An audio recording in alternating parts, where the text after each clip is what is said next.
Again, we want to welcome you this evening. It's good to have Brother Paul Smith here with us this evening. Paul's with Citizen Impact, and Paul and I have been friends for a long time, and we go back a long way, and I'm glad to partner with him in ministry. He is director of Citizen Impact Ministries, and that Citizen Impact mainly has three primary objectives. Paul comes to our church at least once a year, sometimes twice a year, to kind of update our folks on what's going on. And Citizen Impact has three primary motivations, or three primary aspects of its ministry. First of all is to monitor legislation for churches, Christian schools, churches with camp ministries, bus ministries, just like ours. So he helps keep believers informed on what's going on in the state capitol, and monitors legislations for churches. The second thing he does is he motivates believers to get involved in politics. We've been sold a bill of goods, so to speak, on the idea of separation of church and state, that believers are not to be involved in politics. And that was not what was meant in that statement. And so he encourages people. We need godly people in leadership in our country. And Paul, as he travels throughout the state, preaching in churches and civic organizations, encourages believers to take a stand in the state capitol and even on the local scene, even on the national scene, to get involved in politics in various forms. And then the third aspect of his ministry is to minister to people who are on Capitol, in the Capitol and in that community. I said this a couple weeks ago in our church, and I've said it to our interns recently, that oftentimes we get the idea that as preachers, we're kind of on the front lines of the moral battle in our community. And I have to say, I disagree with that. We have God-fearing believers who have been elected to a public office, and I believe they are on the front lines of standing for religious freedom and moral issues and righteousness as they're debating bills in the Capitol and forming legislation for us as citizens. They're on the front lines, and there's good, God-fearing people who've been elected to try to stand for righteousness, and they face a battle on a daily basis. And I'm glad they have Paul Smith on their side to minister to them. They need encouragement. They need prayer. And Paul was able to go and pray with them in their office and minister to them. And so I appreciate, Paul, you coming this evening. And again, you've been to our church many times. You may see the last name, hear the last name, Paul Smith. You may look at our last name. You may look at our hairstyle. We're not brothers, blood brothers, but we're brothers in Christ. And I appreciate Paul's ministry. It has been very crucial in the last few months as churches are trying to figure out how do we effectively come back. And Paul has been on top of everything that comes out of the governor's office. He may tell you a little bit more in just a moment, but he hosts a national or a pastor's day at the Capitol every February.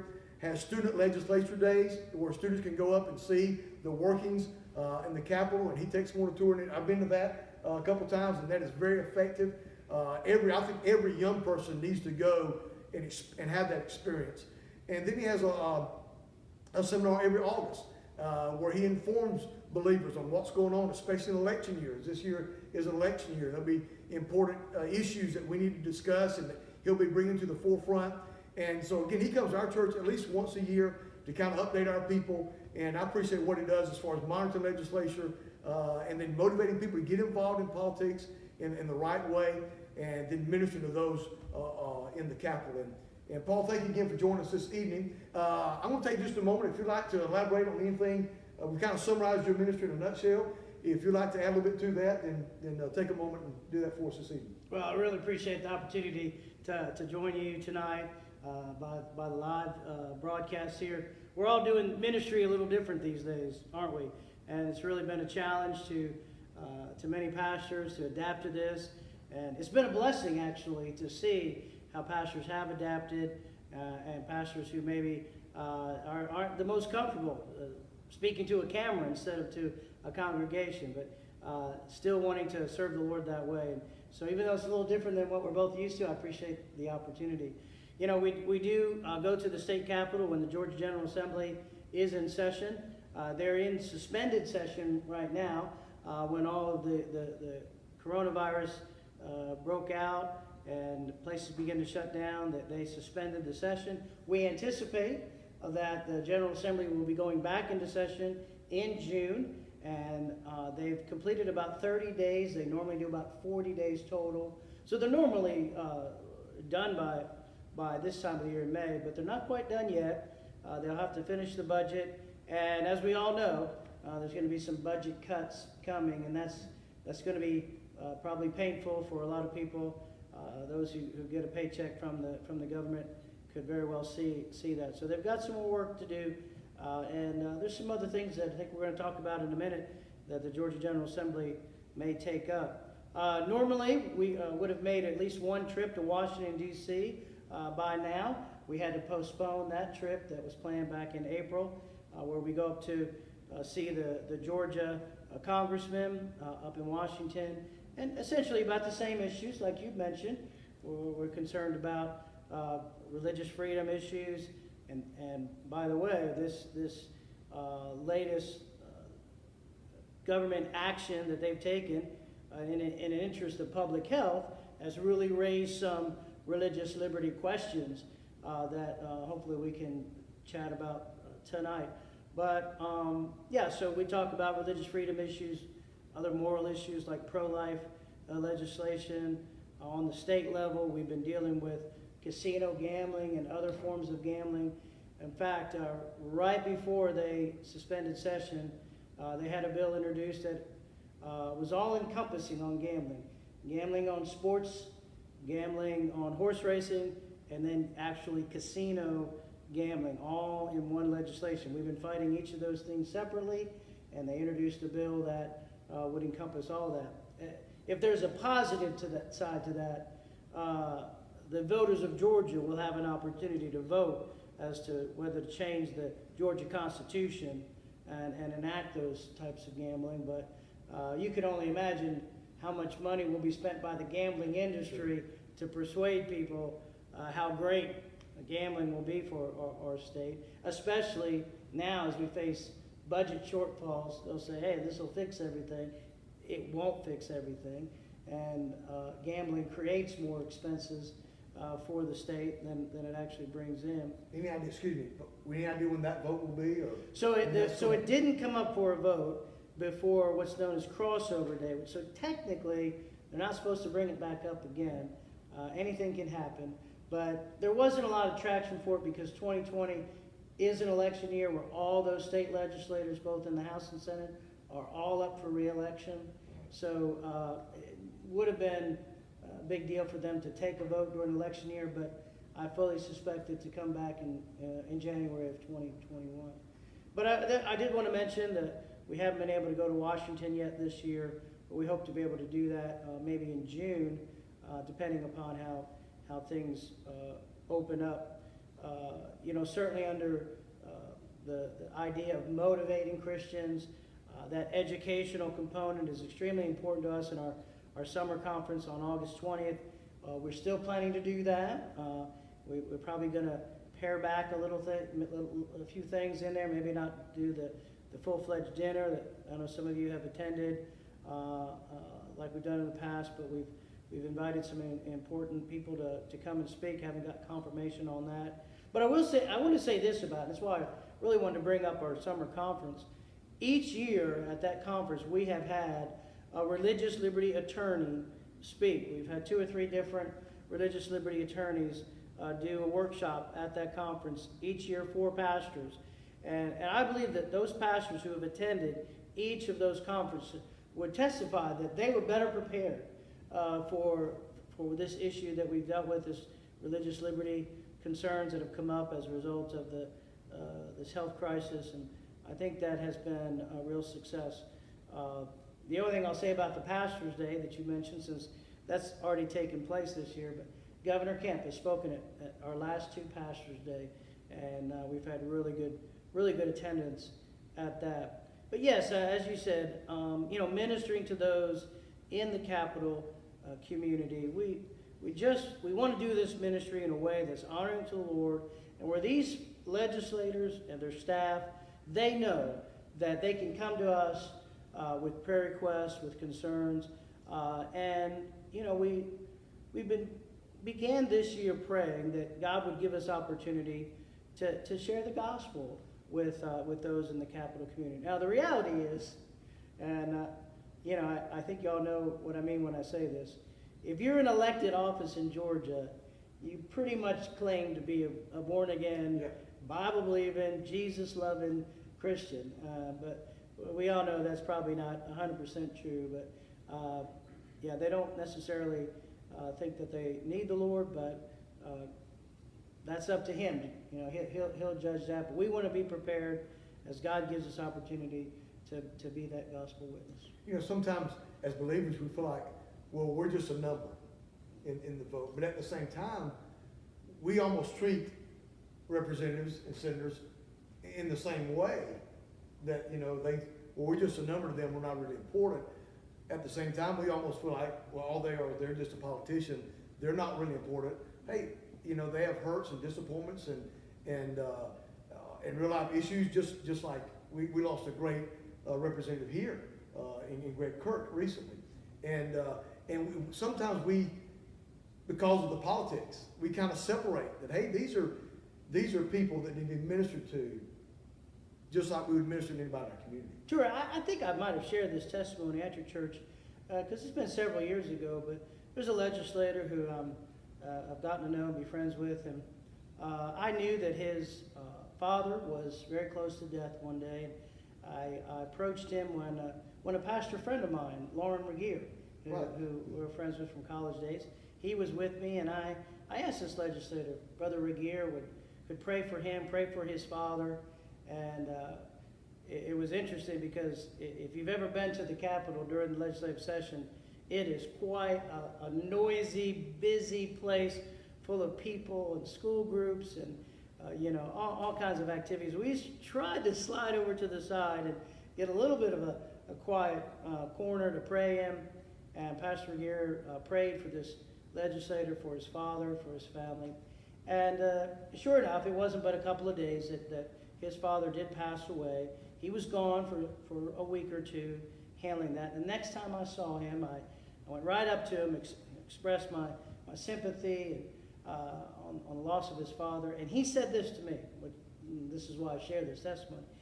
He said, Paul, I remember when we stood right over there, and he pointed to the spot where we had prayed a couple weeks before, and you prayed for my dad, and that just meant so much to me. And, to your exact point, we're so critical. Whenever we think of anyone who's in any position of authority that makes decisions, that impacts our lives, we just feel like they are open for criticism, and we can say whatever we want about them. But they have souls that need the Lord or need to be ministered to, and God has just given me a heart to love them, to minister to them. But at the same time, I have no qualms about talking to them about how they're going to vote on bills. And they understand that the difference there. So appreciate you bringing that up. Okay. Well, again, it's good to have you. We have you here at least once a year for a number of reasons. One is to give us a ministry update, what's going on. So if you want to tell us a little bit about what's going on with the ministry, specifically the RIFRA Act. We've talked a little bit about that. So if you would just kind of give us an update on that line of it. Yeah, sure. So I appreciate that opportunity. Our ministry, by the way, things are going really well for us. We're really working hard towards being able to bring Corey Lawrence on full-time support. That's probably still down the road a little bit, but he's been a tremendous help. The Christian school that employs him gives him a lot of flexibility to work with us and do some things for us. And certainly the most recent few weeks, he's had a little flexibility to help us as well. But we've been able to be a help, I believe, to pastors during this time. Talk to pastors, it seems like almost every day. I kind of joke, as soon as Governor Kent has a new press release or a new announcement, my phone begins to light up with texts and calls and things. What does this mean? What does that mean? And it's just a blessing to be able to be a help. Been able to be on conference calls with the governor and staff. Been able to be on conference calls with the White House. On conference call with Dr. Birx, who you've seen her, no doubt, on these press conferences from the White House. In fact, the last conference call I was on, President Trump and Vice President Pence both joined in on the call. Now, this is with thousands of people. we don't have opportunity to talk or ask questions, but we do get information, straight from the source, so to speak. Been able to be a conduit to be able to pass that information on, try to be a help to churches, Christian schools, camps, and the like. But this issue has brought up the importance of the Religious Freedom Restoration Act. Let me share another testimony. When Easter was approaching, and Governor Kemp had declared statewide that although he preferred churches not meet in person, he was not going to prohibit churches from meeting. He recommended that if they were going to meet, at least do a drive-in service in cars. I think you did that for Easter, if I'm not mistaken. Well, a church was planning to do that, and they, in an effort to be proactive, gave the county a heads up. Wanted them to know what they're doing, but how they're following all the protocols. Well, the county came back hard on them. I mean, said, your request is denied. Well, technically, they didn't request anything, but your request, and just very strong wording. Well, I finally found out about that, contacted the county official who sent that email, and explained very graciously and kindly that what they're saying is not according to the governor's guidelines. Well, she was not happy with me. Well, I'd like to go to church too, but my pastor cares about, try to make it personal, and that's not what this was about. Nevertheless, she said, well, you're just going to have to talk to our attorney. And he'll just have to call you. I said, that's fine, be glad to talk to whoever, Well, the attorney didn't call me. She called me back after talking with her boss and said, no, it's going to be fine. They can have the service and all. And that worked out well. We were glad that we could be a help. But if they did not respond that way, the pastor was limited in the next step he could take, because we do not have here in Georgia a Religious Freedom Restoration Act. This is a perfect example of why it's needed. The Religious Freedom Restoration Act, and I know there's a lot of misunderstanding, and I know I've talked about it in your church, several times, but there's still lots of misunderstandings about it. But hopefully this will help. So had he, as a pastor, not gotten that response and wanted to challenge what the county was telling him, the burden would have been on him. The way Georgia law is, without RFRA, the burden would have been on him to prove why they were infringing upon his religious freedom. If we had RFRA, the burden would have been on that county. So the burden goes back to either the city, the county, or the state government to prove why they must infringe upon his religious freedom. Now, doesn't mean either side's going to automatically win, but it gives us our day in court, and instead of putting the burden on us whose freedoms are protected, right, it puts the burden on the government when they go a little too far, maybe intentionally, maybe unintentionally. But this would have been an opportunity where, had he challenged that, he would have had a tougher argument to make to prove why they infringed upon him instead of them proving it. So we hope that going forward, this will open up the eyes of some of our state legislators, that they'll see the importance of RFRA. And in terms of an action item, I would encourage, as we're facing a June 9th primary right around the corner, as you're trying to decide maybe between two legislators who are running for the same seat, even if they're from the same party, which, by and large, this issue has come down along party lines, with Democrats tending to not favor RFRA and Republicans tending to favor it. But even some Republicans have had trouble embracing it. Well, it's an opportunity for you to ask the question, or search their website or Facebook page to see their position on RFRA as a state legislator, state house, state senate. So that's an action item to take and as we move forward, keeping that issue in front of these legislators. Some are very good on the issue, very strong. Some would rather never talk about it. But it's good to ask them. So that's a good action item to take on that. And without that act, it gives government and such entities a little bit more liberty to impose something. If they don't have, if the burden of proof is not on them, right, then they're going to be a lot more at ease to, sure, yeah, let's just push our way. Historically, if government has passed laws that affect our First Amendment rights, freedom of speech, freedom of assembly. You know, for example, I'm sure there are laws in the city of Albany that say you can assemble for a rally, but you can't do it in the middle of the street, right? There are laws.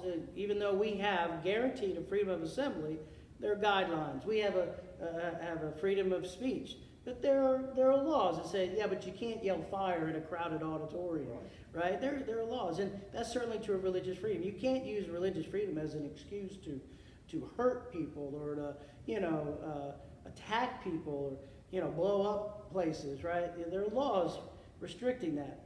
But historically, any law like that has had to have a very strong purpose. The government has had to spell out, this is why this is necessary. And sometimes those are challenged in court, and sometimes they're upheld, and sometimes they're not upheld. RFRA will not, again, mean an automatic win for religious freedom, but it'll give us our day in court. And again, there is a national RFRA.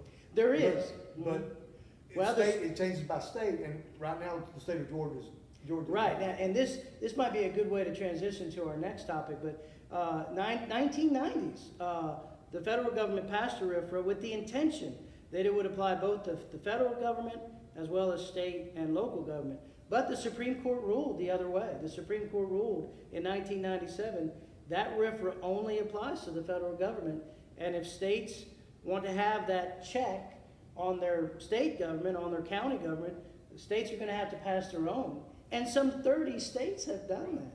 Some 30 states have passed that, and Georgia has not. But I could use that to transition to our next topic. Okay. And that is something that's been in the news lately, which is hate crimes legislation. Now again, there's a federal hate crimes statute. Here in Georgia, someone can be prosecuted for hate crimes by the federal government. But many states have gone the extra step and instituted state-level hate crimes legislation. Georgia did that. Georgia did that about 15, 16 years ago, but it was ruled unconstitutional. And so that has been brought up in recent years, and certainly the case in Brunswick that we've all seen on the news, the young black man who was killed, and he was unarmed, but those who confronted him thought he was possibly engaged in criminal activity. It's a tough video to see. It's tough to watch. I think we'll learn more and more information about that particular issue, but it's raised the question, was he targeted because of his race? And so there's been an effort to say, well, we need hate crimes legislation. I just heard that the federal government is looking into that for this crime. So the federal government can prosecute that if it is in fact hate crimes. Not going to comment on that one way or the other in that particular issue, but here's where we as a ministry have a problem with hate crimes legislation. It is true that it would add another layer for law enforcement to be able to prosecute someone. Let's use an example that might make more sense. Let's say someone takes spray paint and spray paints a swastika on the side of a Jewish synagogue. Well, they could be prosecuted maybe for graffiti, but it's a lot worse than that. Hate crimes legislation would be able to take that a step further and say your crime was against these people because of their religion, and potentially prosecute that. So that's a sympathetic way to look at it. But the reality is the hate crimes also covers gender, crimes against someone because of their sex. Well, that's never prosecuted.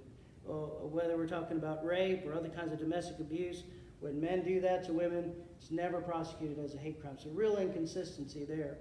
But this Georgia law that's pending right now in the Georgia General Assembly includes sexual orientation. And that's where we really have an issue with it.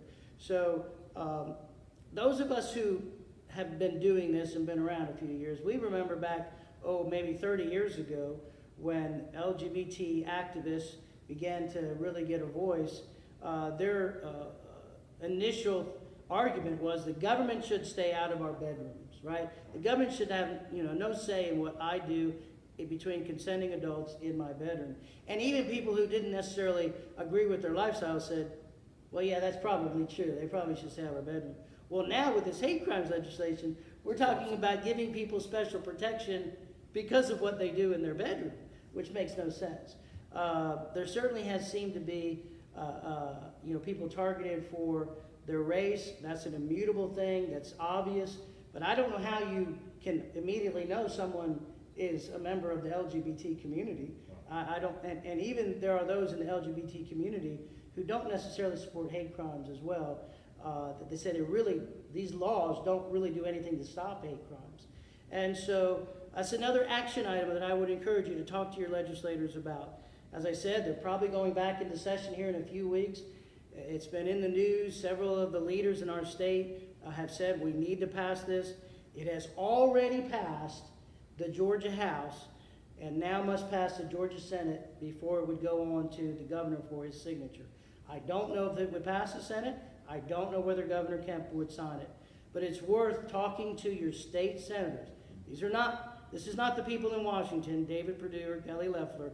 This is the state senator to question whether they support giving people special protection for what they do in the bedroom. One of the questions I want to bring up, by the way, the RFRA Act, there's about a 5-minute video that you have on your website, and we'll post that tomorrow in our Pastor's Perspective. We'll post the link to that video. It really explains it. Brother Paul's done an excellent job of explaining this evening, but they give some great illustrations. So look for that link tomorrow. Matter of fact, we'll post it on the website right after this broadcast. We'll post that link on the broadcast and then post it again tomorrow in our newsletter for that. But speaking of some of the issues with the RFRA Act, and are there only two? We've seen a lot of reaction recently from pastors and ministerial leaders across the country. And it seems as though sometimes there's only two ways to respond. Is it really only, because you mentioned the hypocrisy of the hate crime bill. Well, unfortunately, let's be honest, there's hypocrisy on both sides of the aisle, on both sides of the issues. That's for sure. And for example, we had a preacher that I personally know who this week in a national media expressed that we have the right to go back and gave a biblical example of why that ought to be. Well, the fact of the matter is that the biblical example was talking about the nation of Israel, which has nothing to do with the church and really nothing to do with America. And I'm afraid that even in ministry sometimes, in our zeal to do the right thing, we come with a false basis and overreact in some ways. So are there only two options for us to either passively and say, well, we'll just do whatever the government says, or take the other extreme from a biblical standpoint? Sure. Well, and I hope, certainly with your congregation, that I have a little credibility on this issue. I week in and week out, confront government leaders, sure, fight in favor of our religious freedoms and protecting our religious freedoms. I certainly feel like I have a little credibility to be able to talk on this, and I think it's a little unfortunate that we draw this line and say either you have to be completely submissive to the government, whatever they say, or you have to stand up anytime they do anything you don't like. And that is not what we see from the scriptures. And if we had more time, we could develop a little bit how there are various reactions throughout the scripture to government curtailing religious freedom. There's a couple of examples from the book of Daniel. I won't take the time to read because I'm sure you're all familiar with it. But when Daniel and the Hebrew children were told that they had to eat this food that they believed would be a violation of their belief system, number one, it wasn't intentional, right? The government was not intentionally trying to to get them to go against their religious beliefs. What did Daniel do? Well, he went graciously, kindly, negotiated, if you will. Let us eat the food that we want, and if we're not just as healthy as everyone else, then fine. But if we are, then he handled it very tactfully, very graciously in that situation. Later in the book of Daniel, we see chapter 3 where Nebuchadnezzar built up this idol. Shadrach, Meshach, and Abednego were told that they must bow down. I suppose could have said, well, we'll just do it this one time. The Lord knows our heart, But they said no. They literally defied the government at that point. And when Nebuchadnezzar was going to give them another opportunity, they said, you don't need to give us another opportunity. And they faced certain death. I mean, from their perspective, there was no way they were going to be able to survive the burning fiery furnace. That wasn't their concern. Their concern was honoring God, and they defied the government. Now, God miraculously delivered them. They were not guaranteed that, and we're not always guaranteed. But we could go through other examples through the scriptures where, whether it's Jeremiah or others, when the government, Esther, you remember the story of Esther, the government took steps, and the reaction was different based on the situation. Esther said, we need to fast and pray. And we need to give this, it required a deep faith and trust in God, just like Shadrach, Meshach, and Abednego trusted God. And then she took some calculated steps. She was, let me prepare a meal. And then she decided, I'm not going to ask the first night. Let's come back another night.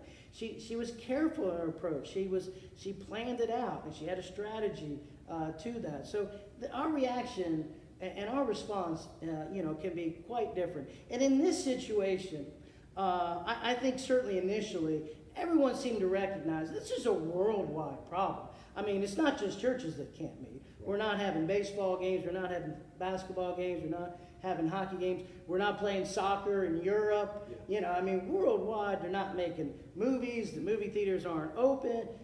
Things are just shut down. Now, in some states, we've seen some odd decisions. We say, well, you know what? We're going to leave the abortion clinics open. We're going to leave the liquor stores open. We're going to leave the cannabis stores open, but churches, nope, you can't meet.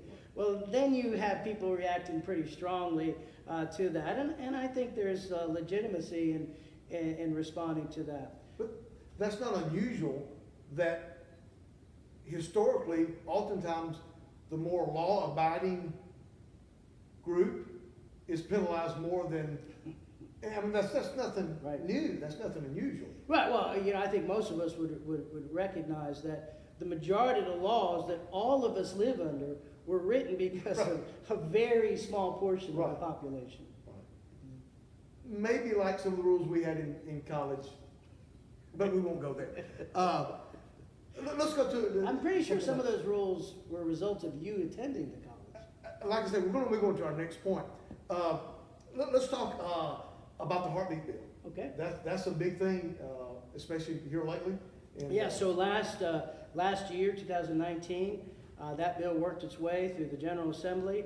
Our ministry was not the lead organization on that, but we certainly were one of the pro-life groups that helped to get that passed. Our efforts tended to be communicating with pastors about where their legislator stood on this issue. If their legislator was one that was kind of on the fence, we encourage pastors, hey, get your people to call that legislator. One pastor did, in fact, stand up and do that with his congregation. He said on a Wednesday night, I had mentioned that his legislator was one of 3 in the Senate who we really weren't sure which way they were going to go. So he asked his congregation, because of my email, to contact him. He said he got a call from that senator a couple of 3 days later and said, preacher, tell your people to stop calling me. I'm going to vote for the bill. When a bill comes down to such a narrow vote, it's just, oftentimes we think, well, we have to persuade, 50% of the Senate, 50% of the, no, often it's not that. It's just a few votes that it come down to, especially when we talk about things like casinos. I mean, it's come down to persuading one senator in a committee to vote no, and that's kept it from moving. But the heartbeat bill did pass, signed by Governor Kemp last year. They immediately anticipated that there would be a court order. It didn't come immediately. It took quite a while for the abortion supporters to find a way to challenge it, and they did. And so it is on hold, if you will. It is supposed to go into law and be enacted January 1st, but it did not. And I mean, I'm assuming that your folks know, but just to be clear, it takes what is the current law, which that you cannot have an abortion after 20 weeks, and moves that back to you cannot have an abortion once a heartbeat is detected. So 6 to 8 weeks after that child is conceived, there is a heartbeat, and you cannot end a life. In Georgia law, when there's no longer a heartbeat detected, that person is declared no longer alive. This takes it to the other end and says when a heartbeat is detected, that is an alive human person. Again, we're talking about consistency. Right. And not having hypocrisy in the laws. I want to get off course here for just a second, because you brought something up about contacting our representatives. And I know you have shared here, and I don't remember the statistics because that's your job, you will. But the shockingly low number of input that representatives get from their constituents. It's almost like they never, sometimes we get the idea that they're constantly, sometimes their officers get the impression that, hey, they're bombarded, and they probably are right before a vote. Well, certainly a high profile. Sure. Something that's really high profile. But other than that, they never hear anything from their constituents. And so it's really hard to, and I'm being convicted as I say this, okay? But it's really hard to go to someone you've elected with any credibility right before a vote when they've not heard from you the whole time they've been in office. Right. And I say that I'm convicting myself of that. But again, it's the idea of consistency. You and I talked even this afternoon. A lot of times you will hear from a mantra from a pastor or from a preacher, we're to obey God rather than men.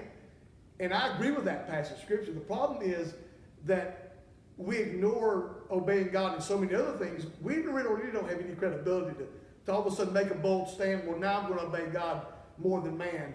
When we've disregarded so many other of God's commandments, I don't mean to be sacrilegious, but I think God may sometimes kind of laugh and say, okay, now all of a sudden you're going to take the moral high ground, And I think sometimes in dealing with our representatives that, they hear nothing from us until there's an issue that concerns us, and all of a sudden they want to beat their door down.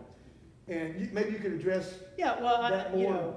And we talked before about what can Christians do, and this is a good introduction to that. Christians should vote. I mean, I've yet to meet anyone who can argue that point that sometimes they're lazy and don't vote. Sometimes it's other reasons they don't vote. But Christians should vote. We have a privilege and an obligation as citizens of this country to vote. And when I meet someone who has become a naturalized citizen of America that was born somewhere else, buddy, they never miss an opportunity to vote. They don't take it for granted like we do. But the reality is we don't vote. When it comes time every 4 years to vote for president, we show up. But here this June 9th primary, where I will say many of our state House and state Senate seats will be decided in this June 9th primary, not in the November. Why? Because there's no one from the other party running against them in November, or at least if there are, they can't win. So the vote between the two people of that party really is deciding the seat. I had someone say, wait a minute, I already voted back in March for president. What's June 9th? Yeah. Everything else, right? Yeah. Our state House, our state Senate, our U.S. Senate, and all the U.S. House members. not governor, lieutenant governor, not those, that's another 2 years off, but all the state house, all the state center, all the U.S. House up in this June 9th primary. So that, we have judges, you probably have county and other elections as well. That it's very important that we take that opportunity to vote. The other things that I just urge Christians to do: learn who your legislators are, right? Know their names. I mean, again, God has commanded us to pray for those in authority, and we don't even know their names. Your folks have heard me say this time and again. Learn their names so that you can pray for them. Which leads me to your point. Communicate that to them. Hey, by the way, just want you to know, Representative, blank, I'm praying for you. Is there anything in particular I can pray about for you? What a great way to communicate with them, give you an excuse. I just did that with a couple of our missionaries this week who I prayed for our church. Just send them a quick email. Just want you to know I'm praying for you. I think they appreciate that. I certainly appreciate when I get those emails from our churches that support us, letting me know that they're praying for us. So let them know that. So learn their names, pray for them, let them know that you know their names, you know who they are, that you're praying for them. And then, certainly as they're voting on things, let them know. You mentioned statistics. There are statistics I've heard that I cannot validate, that, a legislator, a U.S. congressman, on average hears from less than 10 people on each of his votes that he takes. Can't verify that, but certainly have heard that from more than one source. I have heard from state legislators who are under the Gold Dome in Georgia here. They'll go an entire session, never hear from one of their constituents. So, it's a wide open opportunity for us to communicate with them. Speaking of the June or the primary election, anything that is of pressing interest to us as believers on the? Well, that's a great question, because there are some ballot questions. I know the Republican Party ballot has questions, but they're not anything that are laws that can be enacted. They're more like survey questions. So you can answer those. They're not deciding anything. Now, come this fall, probably the most important aspect of the November election in the fall is the very unusual vote for the U.S. Senate seat currently held by Kelly Loeffler. She was appointed by Governor Kemp to fulfill the remainder of Senator Isaacson's term. She will be up, even though he would not have been up this November, she has to get elected in order to finish that last 2 years, and then she'll be up again in 2 years for the 6-year term. So this election is, this particular vote is different than all the rest. It is what's considered a jungle primary, and in that November election, for that particular seat, you're going to see probably 20 names on the ballot of Republicans and Democrats all vying for the same seat. And in order to win, you have to have 50% plus one more. Wow. And so it's going to be very difficult for any one person to get to that point, which means the top two will go on to a runoff in January, I believe. So that's a very unusual situation that won't be on the June 9th. You won't see that on the June 9th primary. You'll see that on the November ballot. Speaking of the election, I know this is almost an unanswerable question because things are changing literally by the minute. And I want to say thank you again for how you've communicated with churches and ministries like ours to keep us up to date on what's going on with COVID-19. How do you see this playing out in the election? There's a lot of speculation at this point, but at the same time, there's 4 or 5 more months to go. Sure. So, well, it's already having an impact on this June 9th primary. Every registered voter in Georgia should have already received an application for a mail-in ballot, an absentee ballot. Now, I know there's controversy regarding that type of voting. If I had my way, I probably wouldn't do that except for very rare situations. military members serving overseas, things like that. But nevertheless, it is an option here in Georgia. It is perfectly legal. And for those who feel like, a little uncomfortable going actually to the ballot box, going to your voting location, I encourage you, send in that absentee ballot application. Tomorrow, if you haven't already. They will mail you your ballot, which you then in turn fill out and mail it back in. You should not avoid voting just because you are uncomfortable going to your polling place. Just do that absentee ballot. And so it's impacted. Is there opportunity for fraud with mail-in ballots? Well, there is, and there isn't much that most of us can do, but that we shouldn't use that as an excuse ourselves not to go ahead and vote. Now, come November, like you said, it's a question I can't answer. No one can really answer how that might impact. We all hope that there will not be a resurgence of this virus, that things will be back to as normal as possible, and we can all just go to the polls and vote. There'll still be early voting, just like there's early voting now.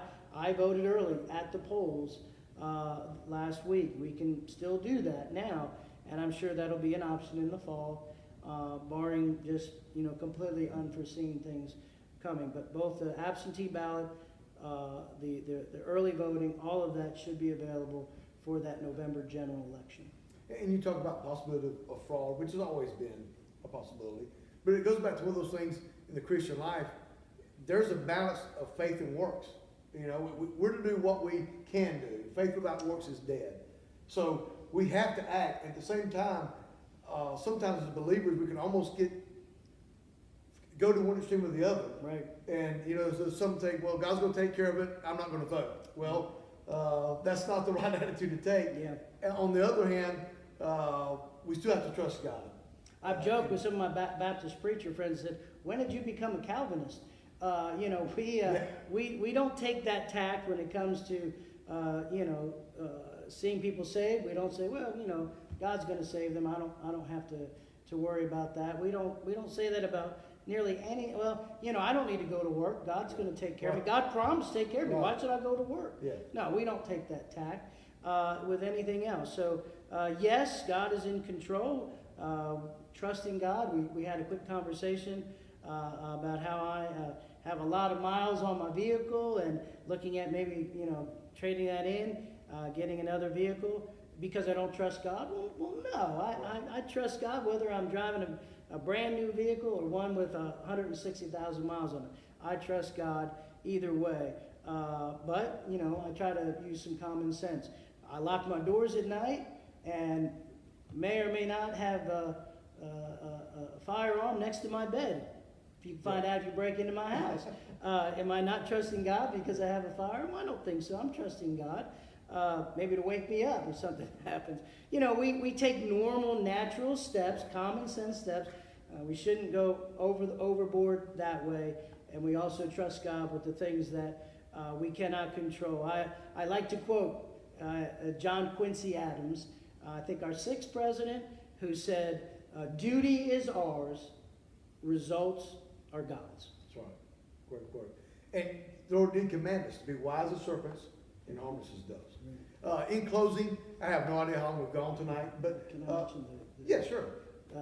if we have just a minute here, our ministry is making a new effort to improve our marketing and our professionalism. We've actually hired a marketing firm to help us with a new logo and other things to try to help us with our fundraising efforts. And I have been asking churches like yours who feel like, number one, they've benefited from the ministry of Citizen Impact, and number two, that they're doing fine financially. I'm sensitive to the fact that some churches may have struggled through this. But if it's possible to be able to make a one-time gift to Citizen Impact to help us with this new marketing and branding outreach, we don't have a budget for that. And so we've asked churches, geez, if you can, prayerfully consider making a one-time gift to our ministry. My church is just voted to contribute $2,500 to that effort. Our church, our president of our board of our ministry, their church did something similar. I know most churches can't do that. I've asked churches to prayerfully consider, $1,000. Not every church can do that. Whatever the gift is, we'll use it in this effort to try to market our ministry in a more professional way, be able to appeal to people, likely professional people who understand this and would have the wealth to be able to give to our ministry. So if that's something your church could prayerfully consider, we'd sure appreciate it. And I know there's a lot of folks who have been viewing our services that maybe you're perhaps a member of another church. I would highly encourage you, if your church is not involved with Citizen Impact, I would highly recommend contacting Paul on his website and say, hey, can you come visit our church and give us some up-to-date information? It's a fantastic ministry, one that has been more critical in the last 3 months than it's ever been before. Your ministry has always been important, but it's been more so.